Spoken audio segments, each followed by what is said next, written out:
Christ est le même hier, aujourd'hui et éternellement. Hébreux chapitre 13, verset 8.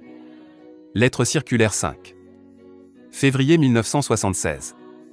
C'est de tout cœur que je salue les lecteurs de nos prédications, dans le précieux nom de Jésus-Christ, par cette parole d'Habacuc chapitre 1, verset 5. Jetez les yeux parmi les nations, regardez, et soyez saisis d'étonnement, d'épouvante. Car je vais faire en vos jours une œuvre que vous ne croiriez pas, si on la racontait. C'est à cette parole que se référaient les apôtres, quand, de leur temps, ils expérimentaient l'accomplissement des prophéties bibliques, Actes chapitre 13, verset 30. Nous avons dit maintes fois que la première et la dernière génération, lesquelles voient s'accomplir les prophéties, portent une responsabilité toute particulière. La première vit s'accomplir ce qui était destiné à ce temps-là, maintenant s'accomplit ce qui est destiné à notre temps. Lorsque nos yeux sont ouverts, il ne nous est pas difficile de reconnaître l'œuvre de Dieu qui arrive son achèvement maintenant. Nous estimons comme un grand privilège le fait que le Seigneur nous ait donné la possibilité de distribuer à des milliers de personnes dans toute l'Europe et le monde entier la nourriture spirituelle au temps convenable.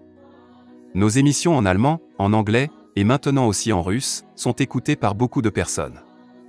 Des lettres que nous recevons, il ressort toujours à nouveau que les prédications de frère Branham traduites en allemand, en français et en italien aussi, note de l'éditeur, donnent aux personnes sincères qui cherchent la vérité une idée plus profonde du plan de Dieu pour le salut. Nous sommes bien conscients que ce n'est pas le grand nombre, mais le reste, qui reçoit ce que Dieu a donné. Paul disait déjà, aux uns, une odeur de mort, donnant la mort, aux autres, une odeur de vie, donnant la vie, 2 Corinthiens chapitre 2, versets 14 à 17. Cependant, Dieu conduit son affaire puissamment et triomphalement vers son achèvement. De même qu'Abraham, nous avons la pleine conviction que le Seigneur se tient à sa parole, et nous croyons les promesses sans nous laisser dérouter.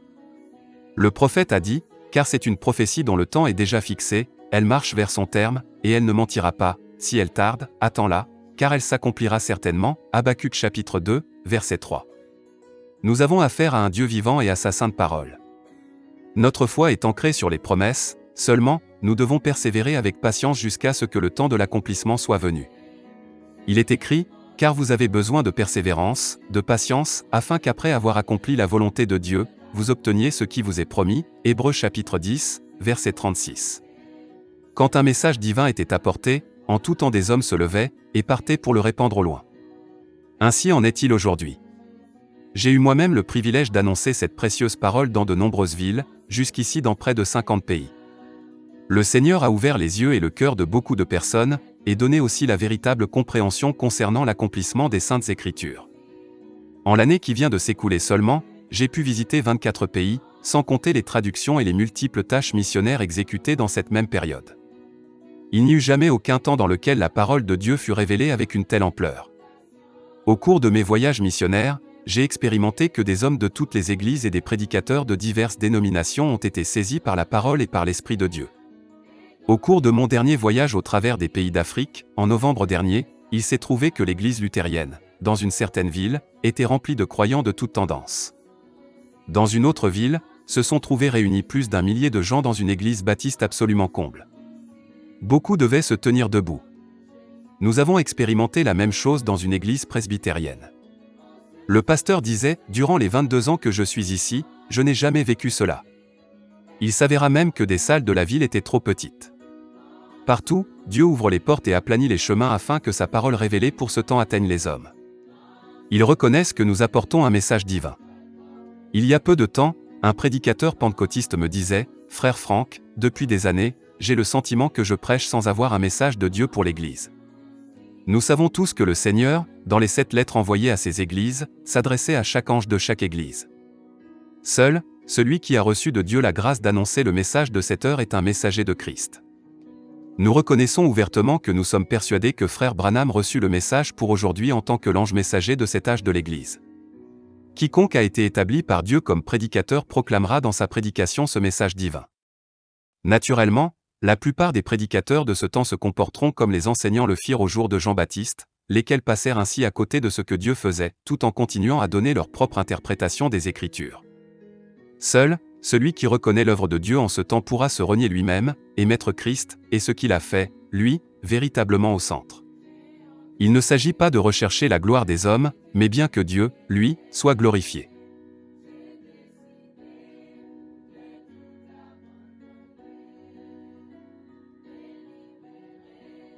Il est reconnu que frère Branham a reçu, directement de Dieu, une mission qu'aucun autre homme de cette génération ne peut prouver avoir reçue. Nous devons cependant nous éloigner de tous ceux qui font de sa personne un culte.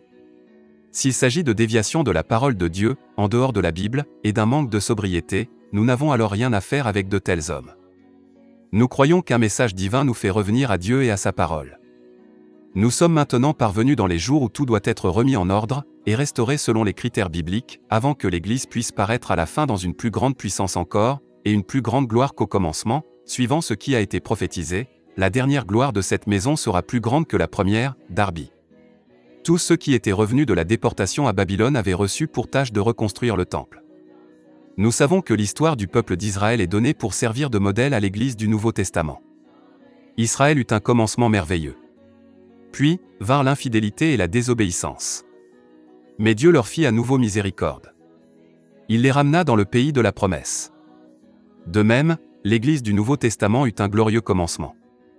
Mais alors, vint un temps de trouble et de ténèbres, dont Dieu maintenant fait sortir l'Église pour la ramener à ce qui était au commencement. Au cours de mon dernier voyage missionnaire, j'ai beaucoup réfléchi à l'action extraordinaire de Dieu dans ce temps-ci. Un jour, après avoir terminé un culte, je rentrai dans ma chambre, lus dans l'Ancien et le Nouveau Testament avec un profond désir que le Seigneur veuille bien me parler au travers de sa parole. N'ayant pu trouver tout à fait la paix intérieure, je fermai ma Bible et priai. Puis, je recommençai à lire. Mon regard tomba alors sur cette parole, considérez attentivement ce qui s'est passé jusqu'à ce jour, jusqu'au 24e jour du 9e mois. Soudain, lorsque je lus cela, la pensée me vint qu'il s'agissait du même mois et du même jour auquel le Seigneur avait parlé ici dans l'assemblée de Krefeld d'une façon toute particulière, et au travers d'une révélation prophétique. Je fus saisi d'une sainte crainte de Dieu. Je sentis la puissance de Dieu, et reconnus que c'est le même Dieu qui s'occupe aujourd'hui encore de son œuvre et de son peuple. Le Seigneur a donc dit, dès ce jour, je répandrai ma bénédiction. Le Seigneur avait ramené le peuple d'Israël. Le prophète Agé donna le message divin. Ce qui restait du peuple écouta cela et reconnut qu'il leur avait été envoyé. Le message était destiné à ceux qui étaient revenus de captivité. Le Seigneur donna les directives exactes de ce qui devait être fait. Nous avons reçu, et cru du fond du cœur, le message divin apporté en ce temps de la part du Seigneur. Le Seigneur dit: Je suis avec vous, dit l'Éternel. L'Éternel réveilla l'esprit de Zorobabel, et l'esprit de tout le reste du peuple. Ils vinrent, et se mirent à l'œuvre dans la maison de l'Éternel des armées, leur Dieu, le 24e jour du 6e mois. Malgré que le travail, conformément à la parole de Dieu, ait été déjà pleinement en route, la prophétie vint quelque temps plus tard, le 24 septembre, disant que le Seigneur, à partir de ce jour, bénirait particulièrement. Nous avions vu, au cours des années écoulées, la main de notre Dieu à l'œuvre, et expérimenté ses bénédictions d'une manière merveilleuse. Cependant, depuis qu'il a parlé au travers d'une révélation prophétique, cela est devenu évident. On ne peut méconnaître le parallèle existant entre le temps d'alors et notre temps. Agé était le prophète apportant le message divin, et cependant, la pierre de faite devait être placée par Zorobabel. Cela est peut-être incompréhensible à beaucoup, car notre opinion serait plutôt de remettre entre les mains du prophète et messager l'achèvement de l'œuvre de Dieu. Cependant, le Seigneur ordonne chaque chose selon sa volonté. Zorobabel n'était pas le prophète et le messager, mais il avait une part à ce que Dieu faisait en ce temps-là. L'ensemble du peuple avait aussi compris de quoi il s'agissait. Ils vinrent tous ensemble mettre la main à l'œuvre. L'Église de Jésus-Christ est composée de beaucoup de membres, mais elle forme un seul corps, que Dieu utilise pour son service. L'Éternel dit, « Je suis avec vous ». Il n'a pas dit, « Je suis avec toi » au singulier. Non. Tous furent saisis par le message et expérimentèrent que l'Éternel bénissait l'œuvre de leurs mains. De même, tous ceux qui ont entendu le message de Dieu dans ce temps sont co-responsables, et ils ont une part à ce que Dieu fait. Le Seigneur nous a fait la même promesse, « Je suis avec vous ». Nous n'avons pas besoin de plus, aujourd'hui. Ceux qui étaient revenus de la déportation construisaient le temple du Seigneur d'un seul cœur. Jamais il n'arriva que des frères isolés construisirent quelque chose pour eux-mêmes.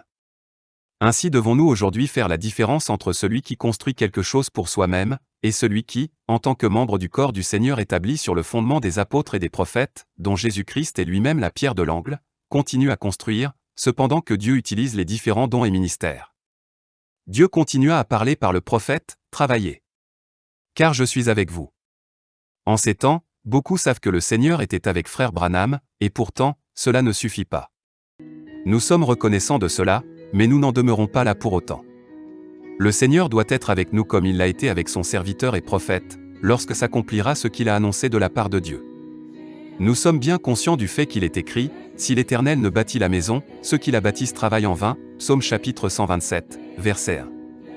Nous savons que le Seigneur accomplit lui-même sa propre œuvre avec nous, et qu'il veille sur nous.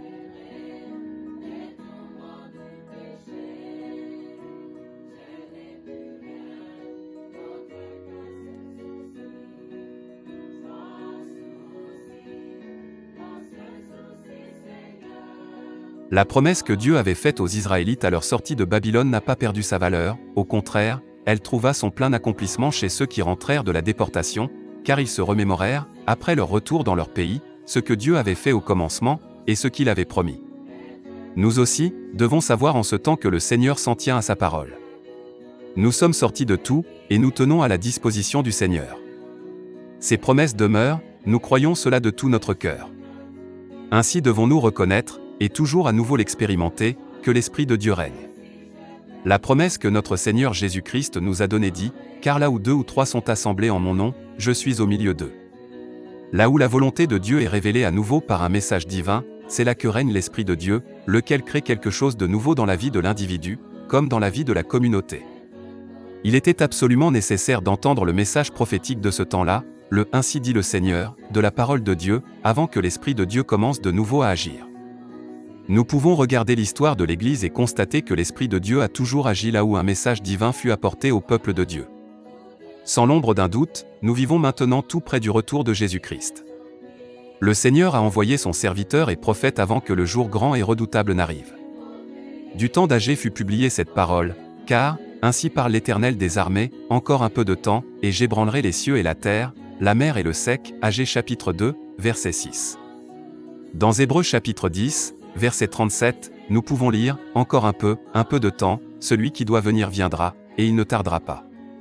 Le Seigneur ébranlera encore une fois les cieux et la terre, et il bouleversera toutes les choses qui ne peuvent subsister devant lui. » Sans que nous puissions en déterminer le temps, nous savons cependant que le Seigneur lui-même mènera à son achèvement tout ce qui concerne l'Église, le peuple d'Israël, ainsi que toutes les nations. Dans un message divin, se trouve tout à la fois la grâce et le jugement. La grâce pour ceux qui croient, le jugement pour ceux qui ne croient pas. Il n'est pas nécessaire d'interpréter les choses à venir, car nous en voyons déjà l'accomplissement. Ce qui importe, c'est que chacun en particulier, comme aussi l'ensemble de la communauté, discerne la voix de Dieu à l'égard de son peuple, et qu'il écoute le message prophétique donné pour aujourd'hui, afin que l'Esprit de Dieu puisse régner au milieu de nous. Le Seigneur a commencé à bénir, ses promesses s'accomplissent. Les Israélites, revenus chez eux après qu'ils eurent abandonné Babylone, sont pour nous un bon exemple, par l'esprit d'unanimité qui régnait parmi eux. Tous, ils entendirent le même message, ils eurent la même connaissance, et ils mirent la main à l'œuvre. Chacun d'eux faisait ce qui lui avait été assigné. De la même manière, l'unanimité de l'esprit dans l'Église doit se manifester maintenant à la fin, comme elle se manifestait au commencement. Nous devons mettre de côté nos propres pensées, abandonner nos propres voies, renoncer à notre propre façon d'agir dans le royaume de Dieu, et pour cela, nous devons prier le Seigneur de nous faire la grâce de reconnaître quelle est notre place dans son royaume, et notre tâche dans son Église. Maintenant, tout dépend de chacun en particulier. C'est avec une grande assurance que nous croyons que la gloire de Dieu sera manifestée dans l'Église d'une manière plus grande, à la fin, qu'elle le fut au commencement. Toutes choses sont possibles à Dieu. Nous ne regardons pas à nous-mêmes, mais à Jésus-Christ, le Fils de Dieu, qui a pleinement accompli cette œuvre à Golgotha, et qui amène maintenant toutes choses en nous à la perfection. Son Église sera revêtue de la même puissance triomphante, la puissance de sa résurrection, et les mêmes œuvres qu'il fit alors se manifesteront au travers d'elle. Depuis des années, nous avons expérimenté que l'Esprit de Dieu règne au milieu de nous, et maintenant, nous sommes témoins que le Seigneur a parlé au travers des visions et des prophéties, et qu'il a aussi accompli ce qu'il avait annoncé. L'action particulière de Dieu dans ce temps-là était manifestée parmi ceux qui, conformément à la promesse de la parole, étaient retournés dans le pays et dans la ville de la promesse, afin que la parole de la promesse puisse s'accomplir à leur égard. C'est de cela même que Dieu parlait, lorsqu'il disait « Mon esprit règne au milieu de vous. Dès ce jour, je vous bénirai. » Nous pouvons en conclure que l'Esprit de Dieu est à l'œuvre et qu'il règne là où des hommes sont prêts à croire la parole de la promesse pour leur temps, à recevoir le message divin et à reconnaître ce que Dieu fait en leur temps. De tout cela, il ressort que la semence ne resterait plus longtemps dans le grenier, mais qu'elle serait semée, et qu'elle rapporterait beaucoup. Partout où se trouve placé le fondement, Jésus-Christ, la précieuse pierre de l'angle, là nous pouvons construire, jusqu'à ce qu'il descende lui-même comme la pierre de faite. C'est le sens et le but du message du temps de la fin, que nous puissions être ramenés au fondement original, ainsi qu'à la doctrine et à la puissance de Dieu, tel que cela était au commencement dans l'Église. Celui qui, en ce temps-là, écoutait la voix du prophète, entendait en réalité la parole de Dieu. Le Seigneur Jésus marche au milieu des 7 chandeliers d'or. Sa voix est comme le mugissement de grandes eaux et le roulement de puissants tonnerres. C'est lui-même qui parle au travers de ses messagers. Il dit de ceux qu'il a appelés et envoyés, « Celui qui vous écoute, m'écoute. Et celui qui vous reçoit me reçoit. » Nous croyons que le ministère prophétique de Frère Branham et le message du temps de la fin sont une parole directe du Seigneur à son peuple pour ce temps. En outre, nous croyons que le Seigneur n'a pas cessé d'agir, mais qu'au contraire, il conduit son œuvre à son achèvement, en ces jours, comme il l'a promis.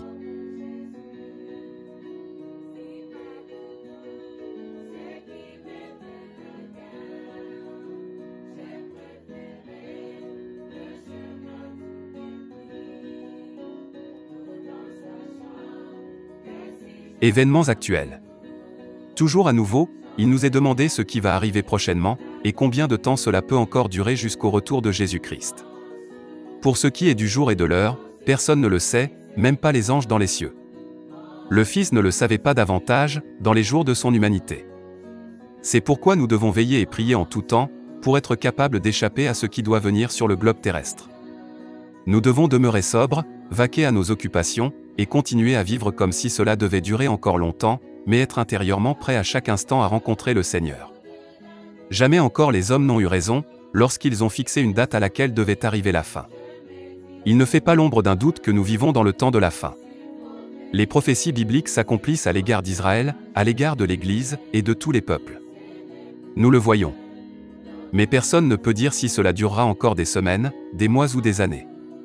Bien souvent, ce que le Seigneur avait dit à l'avance s'est accompli brusquement. On nous a aussi demandé quand la côte ouest de l'Amérique se fendrait, et quand les États-Unis seraient détruits, comme Frère Branham l'a vu et l'a déclaré. Il est certain que tout ce que des prophètes ont vu en vision, et ont déclaré sous l'inspiration de l'Esprit, arrivera. Frère Branham disait uniquement que ce qu'il avait vu en vision en 1933 s'accomplirait jusqu'en 1977. Il précisait qu'il ne s'agissait pas d'une prophétie, mais bien d'une prédiction. Il n'a jamais déterminé le moment de l'enlèvement, personne ne le connaît. Nous devons tenir compte qu'il y a des choses qui se passeront avant l'enlèvement de l'Église épouse, et qu'il y a des choses qui se produiront seulement après cela. Celui qui fixe une date finit par sombrer dans une grande détresse intérieure, et il y entraîne d'autres également. À cet égard, nous devons nous contenter de savoir que toutes ces choses sont dans les mains de Dieu. C'est lui qui détermine le moment où cela doit arriver. S'il s'agit de paroles des Saintes Écritures, alors on peut reconnaître par le contexte dans quel espace de temps l'accomplissement a lieu. S'il s'agit de paroles prononcées par Frère Branham, alors ce n'est pas toujours si simple de déterminer la période exacte de l'accomplissement. D'ailleurs, cela nous servirait à peu de choses de le savoir. Ce qui est important, c'est que nous nous laissions préparer, afin que nous puissions rencontrer le Seigneur. Frère Branham disait que les royaumes des nations prendront fin de la même manière qu'ils ont commencé. Soudainement, la main écrira sur la muraille, le jugement sera prononcé et exécuté. Il est possible que les deux puissances mondiales en viendront à se battre, que ce soit sur le problème d'Israël ou à n'importe quel endroit. Deux grandes puissances ne peuvent pas longtemps coexister. Elles vont mesurer leurs forces. Que ce soit l'Amérique qui tire la courte paille, c'est ce qui ressort de ce que Frère Branham a vu, c'est-à-dire que les États-Unis seront détruits. La mesure de l'incrédulité est comble sur la terre entière. Nous le voyons non seulement chez ceux qui renient Dieu, mais également chez ceux qui le tournent en ridicule. C'est ainsi qu'on pouvait récemment le lire dans différents journaux rendant compte de la nouvelle Bible commune, à laquelle 17 théologiens des deux confessions et originaires de Suisse, d'Autriche, de la RDA et de la RFA ont collaboré. Dans cette Bible, nous ne trouvons plus « l'Esprit de Dieu se mouvait au-dessus des eaux », mais « des tempêtes mugissaient au-dessus des eaux ».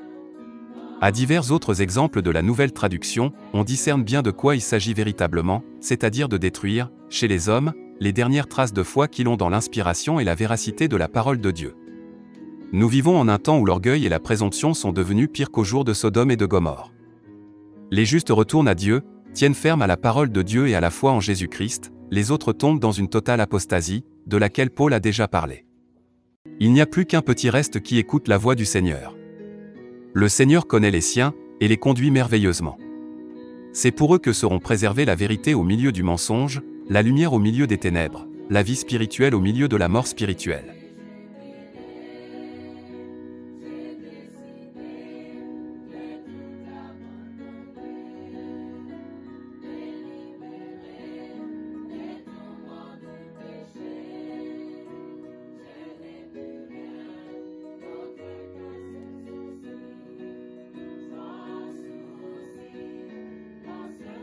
Fin d'année 1975. Un poète disait « Rapidement s'envolent les jours ». Une année a à peine commencé, qu'elle est déjà à son terme. Chacun repense à ce qui s'est passé dans les mois écoulés. Pour nous, l'année 1975 fut une année parmi les plus glorieuses et les plus couronnées de succès que le Seigneur nous ait donné de vivre, par sa grâce. Je suis sûr qu'une riche moisson pour la gloire de son nom a été produite. Tous les vrais enfants de Dieu se demandent si le Seigneur a pu les employer pour son honneur, et pour que d'autres soient bénis. Cela ne dépend pas toujours de grandes choses, de celles qui nous sautent aux yeux, mais des petites choses que nous pouvons faire tourner à la bénédiction les uns des autres. Déjà, le fait d'avoir la parole à propos, de consoler les affligés, de faire une visite aux malades, d'être de quelque secours dans tel ou tel cas de détresse, peut nous attirer la bénédiction de Dieu. C'est avec une grande confiance que nous sommes entrés dans la nouvelle année. À vue humaine, elle ne paraît pas être bonne. Les masses sont inquiètes à cause du chômage, du renchérissement de la vie et de toutes sortes d'autres circonstances qui règnent parmi les peuples. La récession mondiale nous incite à la réflexion. Que nous apportera l'avenir ?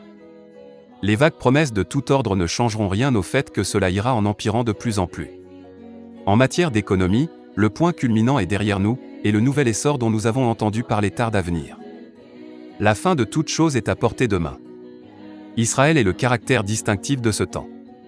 Ils se sont rassemblés, venant du monde entier, et se sont constitués en une nation. D'autres peuples ont obtenu leur indépendance. L'Évangile sera prêché encore une fois en témoignage jusqu'aux extrémités de la terre. La mesure de l'impiété est à son comble. Le Seigneur n'attend plus que la préparation et l'achèvement de son Église, qu'il doit enlever avant que ne vienne la dévastation sur la terre. Nous ne nous préoccupons pas de ce qui est terrestre. Quoi qu'il puisse arriver, nous voulons remercier notre Dieu pour les bons moments qu'il nous donne, et nous voulons aussi accepter les mauvais, lorsqu'ils viennent. Notre désir principal est de nous rapprocher du Seigneur et d'être nettoyés et purifiés. Tout ce qui pourra encore arriver nous aidera à nous détacher de la terre, et créera en nous un désir ardent d'être pour toujours auprès du Seigneur. On nous demande souvent qui se tient derrière cette œuvre mondiale des missions, et qui en supporte les frais immenses. Beaucoup sont étonnés de ce que nous ne parlions pas concernant les affaires d'argent, et de ce qu'aucun bulletin de versement ni aucune facture ne soit joint à nos envois. Nous n'avons jamais usé de subterfuge non plus pour demander de l'argent. Nous croyons que c'est l'œuvre de Dieu. Dès le commencement, il a pourvu pour cela, et il a incliné les cœurs des gens à y prendre leur part. Quand je pense aux nombreux pays que nous avons secourus de différentes manières, et aussi au fait que le Seigneur a toujours mis à disposition les moyens nécessaires, il ne me reste alors plus rien d'autre à faire qu'à exalter Dieu, et à le mettre à la première place. Je vous remercie également de tout cœur, vous tous qui soutenez de vos offrandes et de vos prières cette œuvre de foi. Comme Paul, nous pouvons aussi écrire que nous ne sommes jamais allés nulle part en ayant la cupidité pour mobile. Plus que cela, nous nous sommes nous-mêmes sacrifiés pour le royaume de Dieu, avec tout ce que nous possédons. Avec l'aide de Dieu, nous voulons continuer à racheter le temps qui reste devant nous, et de toute manière possible, soutenir l'œuvre de Dieu dans le monde, et veiller à ce que le message du temps de la fin pénètre librement jusqu'aux extrémités de la terre. Puisse la bénédiction toute spéciale de Dieu reposer sur vous tous qui vous tenez avec un dévouement fidèle derrière cette œuvre missionnaire, et qui la portez par vos prières et vos dons. La récompense vous sera donnée dans la gloire. J'aimerais simplement, mais de tout cœur, exprimer à chacun de vous mes remerciements les meilleurs. Je vous prie de penser à moi et à l'œuvre de Dieu chaque jour dans vos prières. Agissant de la part de Dieu. Frère Franck.